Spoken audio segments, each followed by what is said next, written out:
Itu jelas kalau kita tidak kerjasama dengan industri, anak-anak kita yang dididik oleh kita tidak sesuai dengan kebutuhan yang industri, saya yakin. Obat Peka, obrolan bermanfaat pertanian kekinian dan mencerdaskan.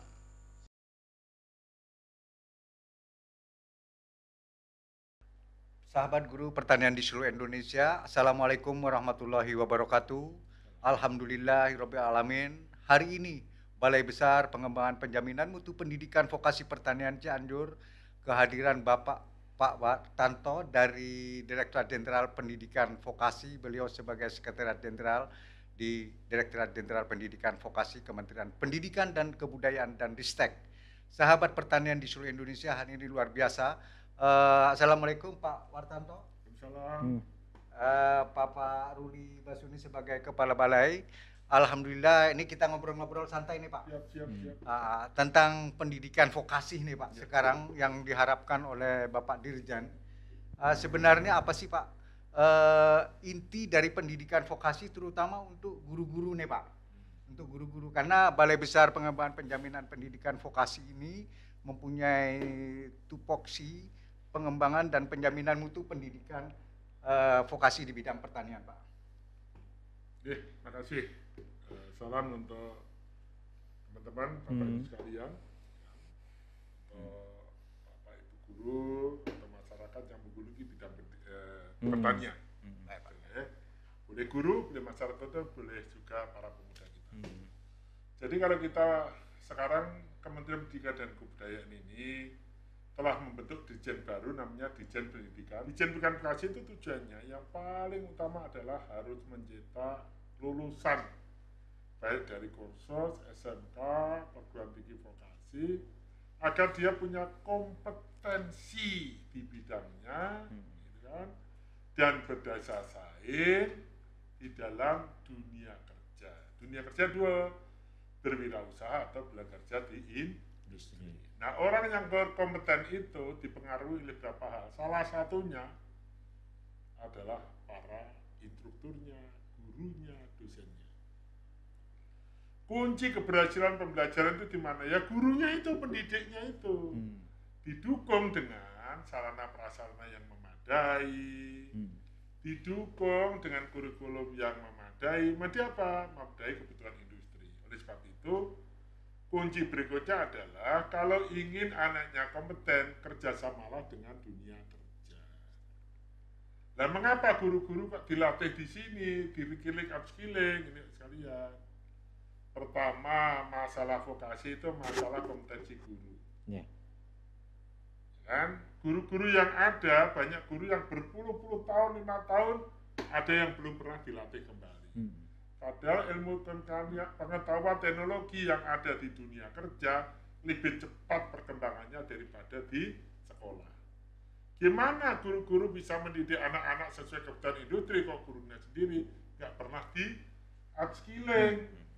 Ya, oleh sebab itu tugas Balai Besar Penjaminan Mutu dan Pengembangan Pendidikan vokasi, tugasnya salah satunya di sini menjamin mutu supaya memenuhi standar yang diharapkan sesuai kebutuhan industri dan mendidik para gurunya, mengupskilling, reskilling supaya dia punya kompetensi mendidik anak, ya kan, bisa berwirausaha atau dia punya kompetensi sesuai dengan kebutuhan industri supaya bisa bekerja diserap di sana.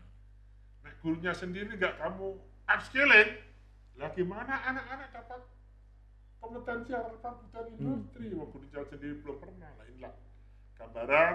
Terima kasih di Balai Besar ini sudah mendidik guru-guru, ya, instruktur, ya, di bidang pertanian untuk masa depan anak bangsa kita. Terima kasih.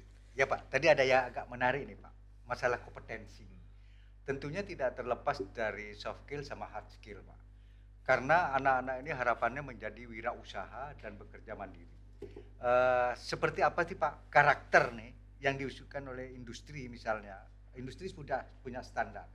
Sedangkan anak-anak ini yang harus untuk mempersiapkan soft skill-nya dan hard skill-nya untuk menuju ke karakter itu seperti apa Pak? Ya gini, untuk vokasi.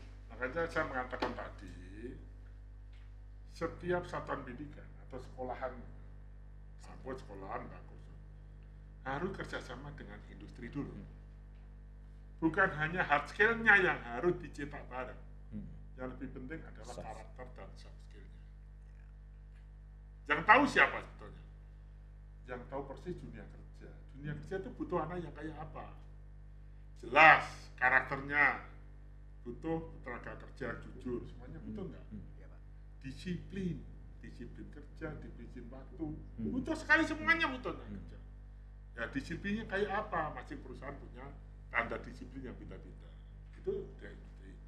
Yang ketiga, kerjasama dalam bekerja, saling menghormati, tata krama, itu sebuah karakter moral yang dibutuhkan. Caranya, industri butuhnya anak yang kayak apa? Yang kedua, soft skill, butuh anak yang bisa berkomunikasi. Betul nggak soft skill? Iya. Nah, kamu pinter ngomongnya gimana gitu kan? Dengan orang ngomongnya nggak tahu tata caranya segala macam, susah. Yang kedua, critical thinking, berpikir kritis. Kalau di perusahaan ada sesuatu lah, ini kalau saya nggak usul bisa bahaya ini. Nah, itu pikir kritis nih. Ini produknya kayak begini, perlu ada kayak begini lah, itu kritis. Dari fakta yang ada dianalisis. Yang ketiga, kerjasama. Kalau kerja sudah egois bubar, ini antar unit Pak, ya kan?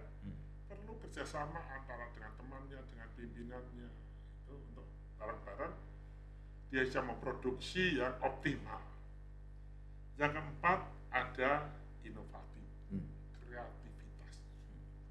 Itu soft skill dibutuhkan. Nah kalau itu dibentuk dengan apa? Dengan industri yang sudah sekian lama, ya kan, menerapkan standar, ya kan, standar karakter atau aturan yang ada di perusahaan, itulah cetak anak sesuai dengan mereka. Itu sudah karakter dan soft skill. Nah hard skill-nya, nah itu apalagi? Perusahaan-perusahaan ini punya standar kerja masing-masing. Contohnya aja perusahaan baju. Baju itu menerapkan model ban berjalan. Ada yang bagian motong, ada yang membuat lengan, ada yang membuat ini. Tapi begitu masuk produk ini langsung sampai berapa jam jadi, berapa menit lagi jadi. Tapi ada perusahaan yang menerapkan satu jenis full, yang mulai motong, mulai jahit, mulai setrika itu satu orang berdasarkan paket. Nah, hard skill yang kayak begitu itu perlulah anak-anak diberikan bekal supaya bisa masuk industri. Kalau anak-anak di sana, kamu besok pegangmu adalah mesin di sana, kan, mesin mungkin cuki dengan kualitas kecepatan penuh, overdecknya di sini.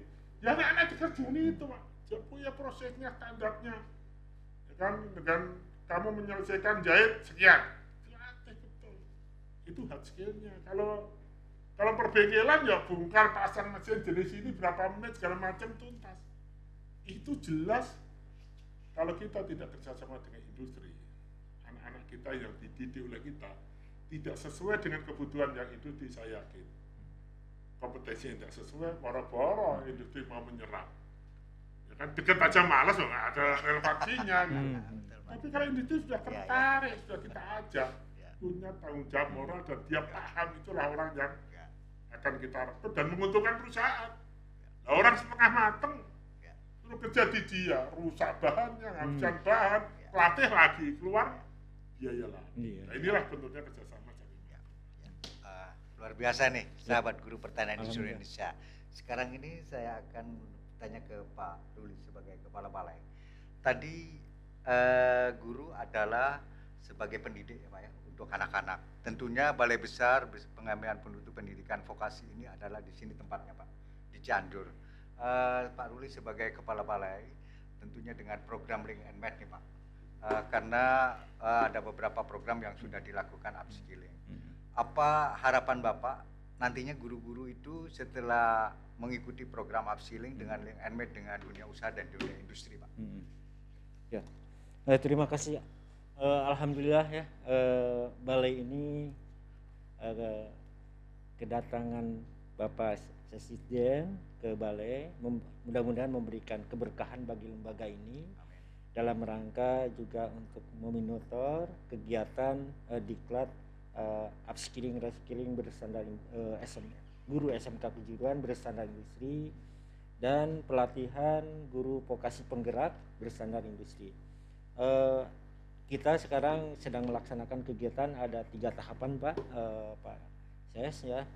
Harapan kami dari pelatihan ini dengan kolaborasi dengan industri sesuai dengan program kebijakan Pak Dirjen, yaitu tentang kebijakan program Link and Supermatch ini 8+I ini. Harapannya bahwa guru-guru ini balai ini mampu menghasilkan SDM yang unggul, kompeten dan mampu berdaya saing ya di dunia ini. Harapannya guru-guru ini akan kita update pengetahuannya, keterampilannya dan sikapnya sesuai dengan standar industri. Karena di sini guru-guru ini kan diharapkan bisa menyesuaikan untuk meningkatkan selain soft skill-nya juga memastikan aspek hard skill-nya dan kesiapan untuk kebekerjaannya seperti itu. Harapan kedepannya mudah-mudahan diklat guru ini bisa berjalan sesuai ada kolaborasi dengan dunia usaha dan yang lebih besar lagi ke depannya seperti itu. Intinya Balai Besar Pengembangan Ilmu Pendidikan Vokasi ini sebagai candra di mukanya untuk mencetak guru-guru yang tangguh, disiplin, jujur, tentunya nanti akan diaplikasikan kepada siswanya. Outcome-nya dari pelatihan ini mampu diimplementasikan nanti di sekolah masing-masing seperti itu. Harapan kami seperti itu. Jadi tidak hanya bahwa kegiatan diklat ini tidak hanya di sekolah tuh banyak sekali kegiatan-kegiatan yang bersifat seremonial, ada MOU, tapi implementasinya tidak ada. Implementasinya nanti di lapangan harus dilakukan seperti itu. Ya Pak, ini ngobrol-ngobrol nih Pak, Kepala Balai ini ada produk nih. Ada produk yang dilakukan oleh guru-guru Pak SMK ini.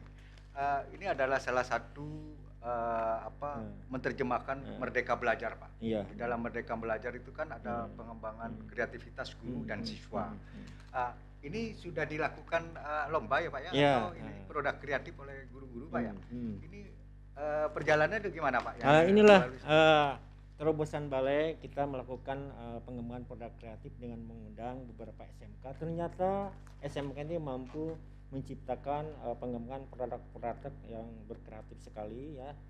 Ini perlu mungkin nanti dipublikasikan yang lebih jauh lagi ya di sini. Ternyata SMK itu mampu menciptakan atau menghasilkan produk-produk yang sesuai dengan standar kebutuhan industri ini. Ya, ada beberapa produk. Misalnya kayak di sini ada produk hasil pengolahan hasil pertanian. Ada untuk di peternakan tuh ada membuat produk kreatif tentang closed house. Mini. Ya, closed house mini. Biasanya untuk 1 meter tuh kebutuhannya hanya untuk 8 sampai 10 ekor. Sekarang mampu menciptakan sekolah tuh kebutuhan closed house-nya sekitar 20 sampai 22 ekor per meter persegi. Jadi lebih efisien dan juga lebih efektif untuk waktu pemeliharaan. Kalau di closed house secara konvensional kan pemeliharaannya membutuhkan waktu 42 hari, ini 31 hari atau 30 hari. Sahabat pertanian di seluruh Indonesia, Anda guru hebat. Balai Besar Pengembangan Penjaminan Mutu Pendidikan Vokasi Pertanian memberikan dampak dan memberikan stimulus nih. Jadi guru-guru harus mempunyai inovasi dan kreativitas yang harus dikembangkan, karena ini adalah produk real yang bisa dilakukan oleh guru-guru untuk belajar berwirausaha dan dibuktikan bahwa guru itu mampu untuk melakukan wirausaha dan sebagai contoh kepada peserta didiknya. Dan saya akan kembali kepada Bapak lagi nih Pak. Ini kan dari beberapa produk kreatif yang sudah dilakukan program oleh Balai Besar Pengembangan Penjaminan Mutu Pendidikan Vokasi. Tentunya banyak yang sudah mengikuti Pak. Ini kan sudah melalui seleksi yang ketat sekali ini Pak. Kira-kira berapa Pak yang sudah tersaring mengikuti kegiatan produk kreatif ini, dan kelanjutannya apakah dia bisa melakukan aplikasi terhadap siswa nanti di sekolah yang dikaitkan dengan model pembelajaran? Ternyata untuk mengikuti lomba produk kreatif ini banyak sekali, ada sekitar 60 sampai 70 sekolah yang daftar Pak. Dan kita mendatangkan tim penilai dari dunia usaha dan dunia industri, dari Widya Iswara, juga dari praktisi yang lain. Ternyata disaring akhirnya terinventarisasi dari hasil seleksi ini menjadi 15 produk kreatif, Pak. Jadi harapan kami nanti Pak SS mohon berkenan untuk melakukan monitoring juga terhadap hasil-hasil produk kreatif SMK Bukti ini. realnya Pak ya. Bukti realnya. Bahwa Direktorat Ya, Jenderal kita Vokasi ada Balai Besar klososnya, itu ya. juga ada akuarium palung darahnya, ada produk ininya. Harapan kami Pak Dirjen dan Pak SS untuk berkenan bisa monitoring tentang hasil dari produk kreatif yang dihasilkan oleh SMK ini. Sekarang ke Pak Ya. Martanto nih Pak. Ya. Balai Besar ini sudah bergerak loh Pak. Ya. Nah, sekarang ini Pak, apa dorongan dari Direktorat Jenderal Arahan. Pendidikan Vokasi Pak? Baik terhadap balai maupun terhadap guru yang untuk meningkatkan kreativitas dan inovasinya di dalam produk kreatif ini Pak. Jadi memang Direktorat Jenderal kan ingin selalu mendorong ya bahwa lembaga pendidikan bukan hanya sekedar mendidik orang, tapi juga ada inovasinya. Ya. Ini salah bentuk inovasi yang sudah dikembangkan oleh Balai Besar. Nanti turun ke sekolah-sekolah. Salah satu bentuk agar benar-benar produknya itu bisa dihilirisasi, maksudnya bisa dipasarkan, dinikmati masyarakat sebagai produk dari pendidikan, punya nilai ekonomis. Maka satu, kita mendorong sekolah-sekolah harus punya teaching factory sebagai jembatan antara teori dengan praktek. Betul. Hasilnya dihilirisasi itu dari jauh di sini. Yang kedua, papan eksponen guru-gurunya didorong, dikasih pelatihan bagaimana mendidik anak-anak bukan keterampilannya, tapi ada jiwa kewirausahaan. Itu didorong keduanya. Yang ketiga, diupayakan, sedang mendorong pemerintah daerah agar SMK yang teaching factornya bagus, punya produk yang dihilirisasi, maka dikasih status sebagai badan layanan umum daerah. Tujuannya apa? Supaya produk-produk yang sudah dipasarkan, hasilnya itu tidak melulu untuk target negara, tapi bisa dikembangkan di sekolah itu sebagai modal usaha pengembangan program teaching factory. Nah kalau produknya langsung target negara, gimana lagi cari modal dia? Betul Pak, betul. Siapa yang mau lola?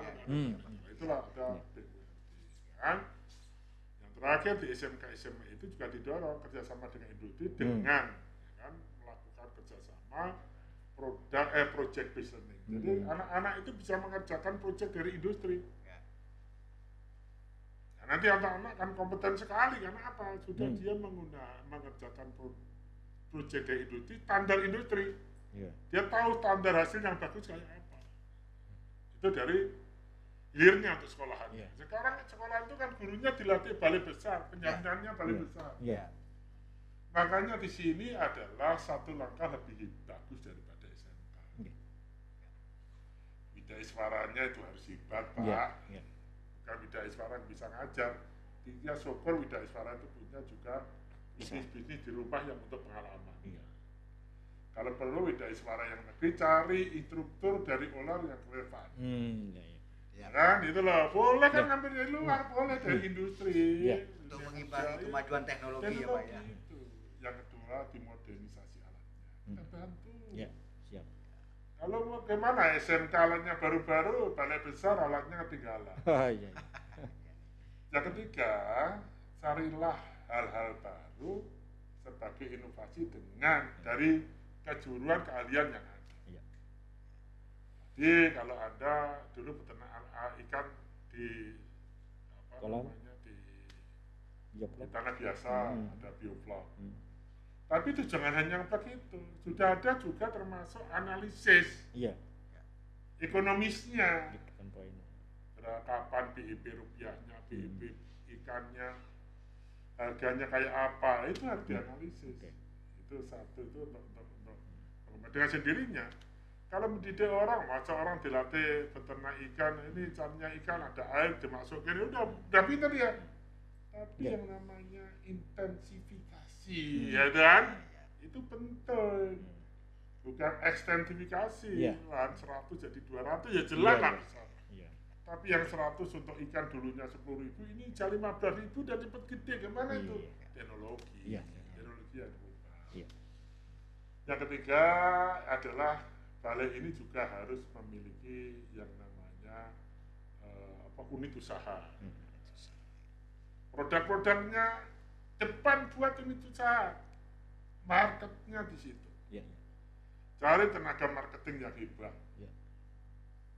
Pertanian, mungkin ada bibit pertanian yang bagus, hasil olahan, hasil pertanian seperti ini dipajang di situ kayak supermarketnya produk kita. Ya. Dan syukur produknya Anda bisa disedot oleh pasar secara umum. Wah, luar biasa. Ya. Ini yang dibutuhkan kami, sehingga manfaatnya yang berikutnya setelah melatih guru dengan teknologi segala macam, masyarakat kepingin masuk untuk dilatih. Itu sudah melebihi ekspektasi yang ada. Itu yang dibutuhkan. Kalau sekarang kan masih guru selesai, guru sekarang gitu. Harusnya sudah melebihi ekspektasi yang diharapkan pemerintah. Itu yang harus dilakukan. Dan yang terakhir Pak, branding melalui publikasi.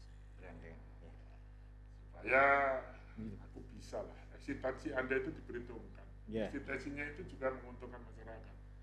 Kalau masyarakat nggak tahu ya sehebat apapun kamu ya diajukan aja. Tapi kalau masyarakat tahu akan berikan hormat. Bahwa Publikasi. kita perlu belajar di sana.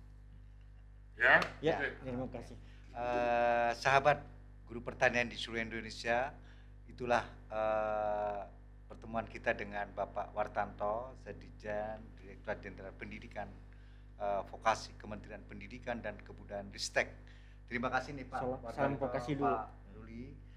Sekali lagi biasanya Pak, untuk memperkuat dan menguatkan Indonesia, ada yayal untuk membangun kemampuan SMK itu, katanya SMK bisa, SMK hebat. Salam vokasi, Ya, vokasi salam pertanian vokasi. kuat, Ya, Pak, ya. menguatkan Indonesia. Baik, Bapak Ibu sekalian.